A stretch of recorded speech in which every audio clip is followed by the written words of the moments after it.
Muy bien, sigo con nuestro curso de 3ds Max. Ya aprendimos a crear objetos, los clonamos, los movemos con precisión, entendemos mucho mejor cómo funcionan todas las vistas de trabajo del viewport. Ahora sí, por fin estamos listos para empezar a crear otro tipo de objetos más completos, perdón, más complejos o diferentes de los que ya venimos creando dentro de 3ds Max. Entonces voy a ir con los objetos más avanzados del panel de geometría, para salir de una vez del panel de geometría. En el panel de Geometry, cuando estoy creando, que creo Geometries, por defecto estoy en la opción de Standard Primitives.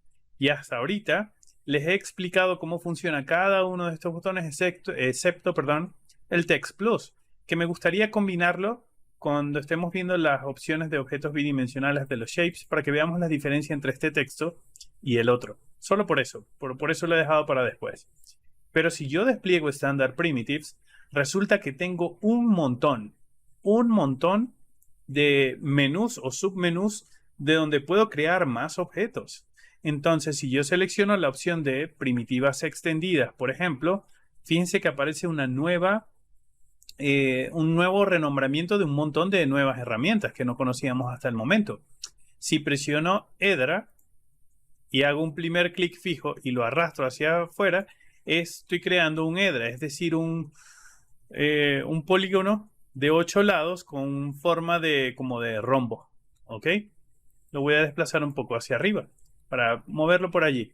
Voy a ir creando. Si creo un torus knot, es como una dona, o parecida a la dona de los objetos básicos, solo que está entrelazada entre sí. Y su inicio y su fin es el mismo, es decir, es como un objeto infinito que donde comienza, el mismo termina. Simplemente hago un clic fijo para comenzar a eh, ubicarlo dentro de la escena. Muevo el mouse hacia adelante o hacia atrás para determinar el tamaño, y una vez que determino el tamaño, con el mouse hacia adelante o hacia atrás puedo determinar el espesor de ese torus. Fíjense que se parece un poco al objeto estándar, a la dona. La dona yo no se las expliqué, pero les dije que ustedes practicarán en casa un poco, así que yo me imagino que ya conocen un poco más la dona, que se crea de una forma similar, que tiene ese efecto, solo que no está entrelazada sobre sí misma. Si me voy ahora a extendida, sigo. Tengo el chamfer box. Esto es un objeto que se utiliza mucho para modelado de arquitectura porque nos ahorra mucho tiempo. Se crea igualito que una caja, pero tiene una opción adicional. El primer clic es fijo y lo arrastro para determinar la diagonal de la base de la caja. Determino la altura en positivo o en negativo, en este caso va a ser en positivo, y una vez que lo acepto, si muevo el mouse hacia adelante o hacia atrás, puedo aplicar una especie de bisel, o realmente la palabra sería un chamfer, según el término de 3ds Max, que es como un corte redondeado en las esquinas de esta geometría, en este caso de la caja. También puedo crear un chamfer cilindro, un cilindro chamferseado. Chamferseado, me disculpan el verbo, pero es muy común así. Entonces hago un primer clic, es el centro del cilindro, determino el primer radio, aumento la altura y hasta aquí parece un cilindro normal, pero luego me pide qué tanto le voy a aplicar el chamfer. Y en este caso, para el cilindro, el chamfer no se hace redondeado por defecto, sino que se hace más como un filet, como un corte. Entonces lo acepto y luego en las propiedades puedo modificar este filet para que sea mucho más suave. Por ejemplo, si entro a las propiedades del cilindro, aquí está el modo del filet, puedo decir que el filet sea más pronunciado o sea más pequeño, y luego en la cantidad de lados puedo elegir que tenga más lados el filet para que quede más redondeado o menos. También puedo indicarle más lados en la circunferencia, como 30, y me puede quedar mucho más suavecito. Igual acá en la caja también puedo determinar la altura, el ancho, la profundidad, pero también puedo determinar qué tan fuerte ese es el filet, y luego acá en la opción del filet qué tantas subdivisiones va a tener ese suavizado que se está haciendo en esa pieza. Cada una de las piezas que tenemos, que estamos creando, tienen propiedades distintas. Si me pongo a explicar las propiedades de cada uno de los objetos, nos tardaríamos muchísimo. O sea, podría ser un curso únicamente dedicado a eso. Así que les digo o les pido que en su casa modifiquen algunas de estas opciones para que vean qué otras cosas se pueden hacer con estas opciones prefabricadas, para que entiendan que existen y que en muchas ocasiones estos objetos pueden ser la forma para crear o modelar un objeto muchísimo más complejo, ahorrándonos tiempo. Como les comento, yo no les voy a explicar todos en este curso porque me extiendo mucho. Ustedes van a explorar cada uno y sus propiedades sobre todo. Yo, en cambio, me voy a concentrar en los más comunes y de hecho a lo largo del curso se van a dar cuenta que yo muchas veces voy a crear objetos estándar primitive, pero a veces extendidos. Luego cuando estemos en la clase de objetos compuestos les explicaré también, porque a medida que va avanzando el curso, en algún momento voy tomando y voy necesitando algunas formas o algunas herramientas de este menú, pero no siempre las voy a necesitar. Lo más común siempre es estar trabajando con los objetos o las estándar primitives. Luego sigo con las extendidas y hay muchas otras. Tengo un tanque, ¿ok? Que se crea similar a un cilindro, pero ya viene como un chamfer y yo simplemente elijo que si quiero que parezca un tanque de propano, por ejemplo, o si quiero que parezca una cápsula médica de una píldora o algo así. La cápsula, de hecho, sería la forma más correcta para dibujar una píldora. Simplemente determino el radio y luego la altura de esa píldora. El spindle es una forma que es como una especie de trompo truncado o cilindro que está colapsado entre las puntas y es como una especie de trompo. El LX y el CX ya se los voy a explicar. Primero voy a ir con el Gengon. El Gengon simplemente es un objeto que tiene X cantidad de lados y puedo aplicar un chamfer acá o un filet que me haga un corte o puedo decirle que no. También en las propiedades puedo elegir la cantidad de lados que tenga. Puede tener 3 o puede tener 20 de acuerdo a lo que ustedes necesiten. Y pueden jugar también con la opción del filet, que tenga o no tenga filet, tenga más o menos lados, depende. Como les estaba comentando, cada uno de ustedes vaya explorando a ver qué otras opciones tenemos en cada uno de esos objetos. Voy a seguir creando. Tenemos el Ring Wave. En este caso es una de las formas que al sol de hoy todavía me sigue pareciendo de las más inútiles de 3ds Max. En mi uso profesional lo he usado 0 veces. De hecho, aquí parece que no hay ninguna opción y que no se ve distinto. Tengo que ir al Play Animation y reproducirlo para que vean que sí efectivamente tiene algo que se reproduce, pero que solamente es visible cuando me desplazo en el tiempo, hacia adelante o hacia atrás en el tiempo, pero como un objeto estático no me aporta nada para una escena. El prisma puede ser bastante útil. El prisma es como un objeto bidimensional o tridimensional que comienza con una base como de pirámide, pero que tiene como una división de segmento interna. En algunas ocasiones puede llegar a ser útil. El hose, que sería como una especie de manguera, realmente a mí no me parece que tenga mucha utilidad, nunca lo he utilizado. Y luego el LText y el CText sí los he utilizado un poco más. Este puedo hacer el primer clic fijo y me permite crear como una especie de perfil en L al que le puedo dar altura en positivo o en negativo.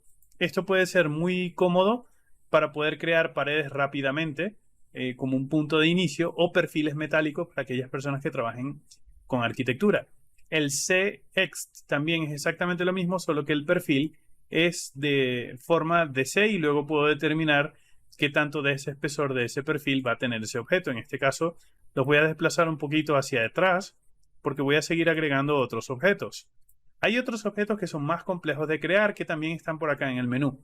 Por ejemplo, los objetos compuestos los vamos a ver más adelante. Los sistemas de partícula, en mi opinión, son parte de lo que podría ser un curso de nivel intermedio.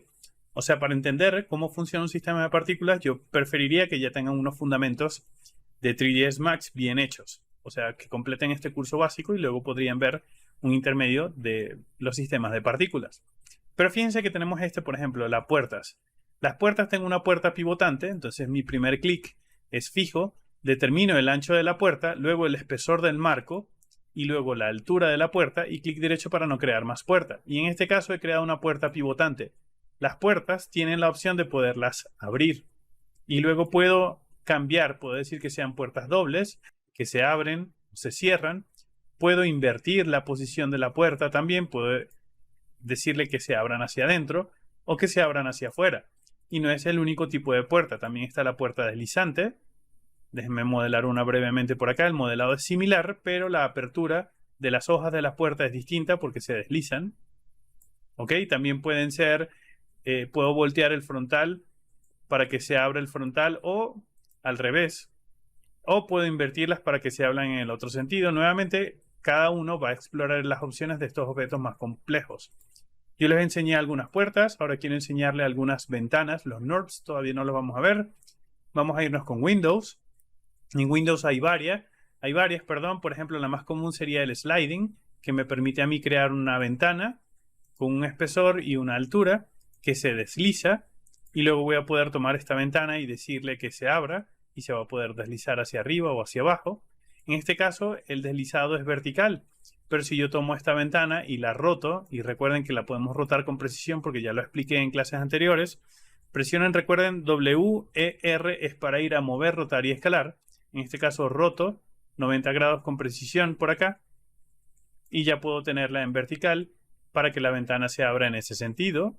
También tengo otras opciones de ventana que los invito a que ustedes las exploren. Y me gustaría, antes de terminar esta clase, mostrarle las escaleras, que me parece que son como muy importantes, porque para las personas que modelan arquitectura, aprender a modelar las escaleras y conocerlas nos resulta muy útil porque nos ahorra mucho tiempo en el futuro. Entonces, allí voy a crear una escalera y fíjense que hay varios tipos de escalera. Tengo la escalera derecha, la escalera en L, la escalera en U y la escalera en espiral. Si me voy a crear una escalera derecha, el primer clic es fijo y determino el largo de la escalera, o sea, qué tanta distancia va a cubrir esa escalera. Yo quiero que cubra esta distancia, hacia acá, por ejemplo, y luego el ancho de los escalones de esa escalera y luego la altura de la escalera. Clic derecho para no crear más escalera. La escalera es uno de esos objetos que son complicados de aprender a crear al principio, pero una vez que te familiarizas con ellos, resulta mucho más cómodo. Las escaleras tienen un montón de propiedades. Puede hacer que sea una escalera abierta, que sea una escalera cerrada, que sea una escalera maciza hasta abajo. Si es una escalera abierta, puedo decirle que tenga un riel o el pasamanos del lado izquierdo o el pasamanos del lado derecho. Puedo decirle que tenga las rutas, pero esto lo podríamos ver más adelante, así que no los quiero complicar a ustedes ahorita. Pero aquí en el carriage, por ejemplo, tengo la opción del carriage y podría decirle que este sería el carriage. Quiero ver los carriage, que sería esta base de soporte que está en la parte de abajo. Y puedo cambiar ese espesor de esa base o el ancho también del soporte de esa escalera. Pero el carriage, por ejemplo, no está disponible si mi escalera es vaciada. Así que noten que algunas propiedades se apagan dependiendo del modo de la escalera en el que esté trabajando. También tengo la opción de los railings, que ahorita no los estoy viendo ahorita, pero puedo decirle que tengo el rail path y los stringers que me permiten acá tener los anchos de la escalera. Y aquí en los railings yo puedo decir que estos serían los handrailings o los pasamanos, qué altura van a tener estos pasamanos, qué tan separados van a estar del límite del extremo de la escalera, cuántos segmentos van a tener, si son torpes o si son muy cilíndricos, o el radio de esos pasamanos también, si va a ser muy ancho o si va a ser muy angosto. Y en el área de los stringers tengo también el soporte de estas vigas, qué tan ancho va a ser, qué tan alto va a ser, qué tan profundo puede ser, y en este caso si ya la escalera está soportada lateralmente, el carriage ya no sería necesario, entonces lo puedo apagar porque ya el soporte es lateral. Como les estoy comentando, hay muchísimas opciones de la escalera, así que los invito a explorarla. Yo voy a crear algún par de escaleras más para explicarles cómo funcionan. Aquí sí me voy a extender un poquito con las escaleras porque, como les comento, son objetos de los más complejos, de los básicos que tiene 3ds Max, de los más complejos para aprender a crear. La escalera en L es un poquito más difícil. El primer clic es fijo y luego hacia dónde va a ir el primer tramo del descanso hasta el primer descanso de la escalera y luego en qué sentido, hacia dónde va a subir el resto de la escalera. Yo puedo hacer que suba en este sentido y luego determinas la altura de esa escalera. Las propiedades siguen siendo la misma que la escalera anterior, solo que la forma de crearla es distinta. Para la escalera en U también ocurre algo similar. El primer clic es fijo y determino hacia dónde está apuntando o hacia dónde va a subir o bajar la escalera. Determino el ancho de los escalones y luego la altura de los escalones. Ahorita puede que no parezca mucho una escalera, pero les repito, está con las propiedades. Por ejemplo, yo puedo decirle a esta escalera que apagar el overall y decirle que quiero que tenga 20 escalones o 30 escalones y ya va a tener 30 escalones. Puedo decirle al ancho de los escalones que puedan ser más largo, perdón, el hueco o el hoyo de la escalera, o sea, la distancia del hueco de la escalera puede ser más grande o más pequeña, y puedo determinar el ancho de estos escalones, qué tan ancho van a ser. Incluso esta opción que separa el hueco de una escalera en U, que sería el ojo de la escalera, se refiere acá a la opción del offset, qué tanto hay de ese ojo de esa escalera. Y nuevamente las mismas opciones que veníamos trabajando antes. La altura general de la escalera, que sea abierta, que sea cerrada o que sea maciza. Eso ya depende de ustedes. Entonces, mi tarea para ustedes es que por ahora, para no complicarnos mucho más, aprendan y exploren todas las opciones de los objetos Standard Primitives, Extended Primitives, las puertas, las ventanas y las escaleras. Por ahora es suficiente acá que aprendamos a crear esos objetos y les dejo eso para que practiquen en casa. Aprendan a crearlos todos, toquen esas propiedades para que se familiaricen un poco más con ellos y nos vemos en la clase que viene y solo pasen a la clase que viene cuando ya estén listos, cuando hayan practicado un poquito. Hasta luego.